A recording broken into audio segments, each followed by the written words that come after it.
नमस्कार, मैं हूं आचार्य कुलदीप पांडे और आप सबका स्वागत है आपके अपने YouTube चैनल एस्ट्रो पंडित पर। आज जो चर्चा का विषय है वो है अनंत चतुर्दशी। अनंत चतुर्दशी भाद्रपद यानी कि भादव महीने के शुक्ल पक्ष की चतुर्दशी तिथि जो होती है उसी को भगवान अनंत के नाम से जानते हैं और भगवान विष्णु का एक नाम अनंत है और इस दिन चतुर्दशी का जो पूजन होता है वो अनंत चतुर्दशी के नाम से माताएं घर पे व्रत रहती हैं। और एक किसी पीले धागे पर ही क्यों? क्योंकि पीला धागा भगवान नारायण का प्रिय है, उन्हें पीताम्बरधारी भी कहते हैं। तो इस दिन पीले धागे पर लगभग 14 गांठ आपस में लगा करके पुरुष अपनी दाहिनी भुजा पर और माताएं और कन्याएं अपनी वाम भुजा पर बांधते हैं। लेकिन कब? भगवान का पूजन करने के बाद। एक कथा आती है कि एक सुमंत नाम का ब्राह्मण था और उसकी पत्नी का नाम सुशीला था।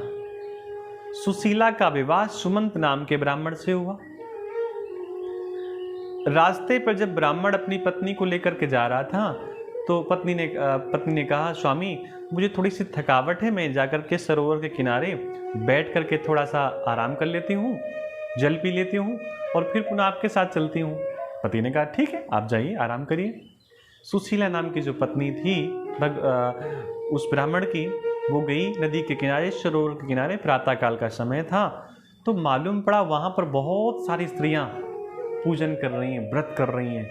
उसने भी पूछा कि बहनों आप ये क्या कर रही हैं? तब उन्होंने बताया कि आज भादव की चतुर्दशी है और इस दिन हम भगवान विष्णु का पूजन अनंत के नाम से करते हैं। अनंत चतुर्दशी के नाम से इस दिन भगवान हरि का पूजन करते हैं। उसने कहा मैं भी पूजन करूंगी। उन्होंने कहा आ जाइए। सभी ने मिलकर के पूजन किया। पूजन करने के बाद उन स्त्रियों ने उस सुशीला नाम की स्त्री के बाएं हाथ पे वो 14 गांठ का धागा बांधा और एक धागा और दिया कि ऐसा लगता है कि आप अभी नई नवीली दुल्हन हैं। अपने पति के दाहिने हाथ पर आप ये अनंत चतुर्दशी का धागा बांध दीजिएगा। उसने कहा ठीक है। अपने पति के पास गई और पति के हाथ पे जब उसने अनंत चतुर्दशी का जो धागा था 14 गांठ वाला जब वो बांधा तो पति को ऐसा लगा ये मुझे नियंत्रित करना चाहती है, ये मेरे को अपने वश में करना चाहती है, इसलिए ये किसी के यहाँ से वशीकरण का धागा लेकर के आई है। पति ने तत्काल उस धागे को निकाला अपनी भुजा से और अग्नि में फेंक दिया। जब मालूम पड़ा पत्नी को सुशीला को तो सुशीला दौड़ती हुई गई, अपने हाथ को अग्नि पर डाला, लेकिन कुछ तो जल ही चुका था।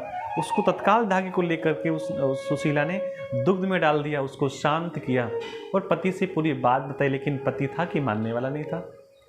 जो ब्राह्मण था बहुत बड़ा था, धनवान था। परमात्मा के भक्त के ऊपर या परमात्मा पे दोष अर्पण करना या ईश्वर भगवान के प्रसाद को न स्वीकार करने के कारण उसके पुत्र उसका धन वैभव सब कुछ नष्ट हो गया। तब उसने अपनी पत्नी से दिन पूछा कि देवी, अकस्मात जीवन में ऐसी घटना मेरे साथ पहले बार घटी है, आखिर क्या कारण है इसका घटने का? तब उसकी पत्नी ने बताया कि स्वामी उस दिन आपको याद है ना, जब आप मुझे ला रहे थे ब्याह के, उस दिन 14 गांठ का जो धागा था उसको आपने अग्नि में फेंक दिया था। वो भगवान विष्णु का प्रतीक था और उसी के प्रभाव के कारण आपको इस प्रकार का कष्ट सहना पड़ रहा है। अगर आप भगवान अनंत की खोज करें, उनकी शरण पर जाएं, प्रायश्चित करें तो निश्चित ही आपको पापों से मुक्ति मिल जाएगी और पुनः आपका धन और वैभव आपको प्राप्त हो जाएगा। वो ब्राह्मण अनंत की खोज पे निकल पड़ा। अब आप समझिए, जिनका नाम ही अनंत है उसे कहाँ ढूंढेंगे आप? छोटी जगह ढूंढ नहीं सकते। प्रयास करता रहा। जब वो भगवान को न प्राप्त कर सका तो हतोत्साहित होकर के, कुंठित होकर के अपने प्राण त्यागने के लिए तत्पर हुआ। जब प्राण त्यागने के लिए तत्पर हुआ उसी समय अनंत भगवान वहाँ पर प्रकट हो गए। उन्होंने कहा कि हम आपसे प्रसन्न हैं और आपने प्रायश्चित किया है, हम आपके प्रायश्चित को स्वीकार करते हैं और आपके सभी प्रकार के कष्टों को, पापों को हम हरते हैं। और अब आप एक काम करिएगा, लगातार 14 साल तक आप मेरा पूजन करिएगा, व्रत करिएगा, और अभी तत्काल व्रत इसी साल से शुरू कर दीजिए, तो आपको पुनः धन, वैभव, ऐश्वर्य, पुत्र आदि सबकी प्राप्ति हो जाएगी। वो ब्राह्मण वापस आया, उसने भगवान हरि का पूजन किया और लगातार संकल्प लिया कि 14 साल तक लगातार मैं भगवान का पूजन करूंगा।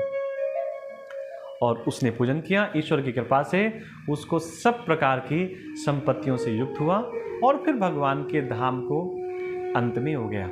बोलिए अनंत भगवान की जय।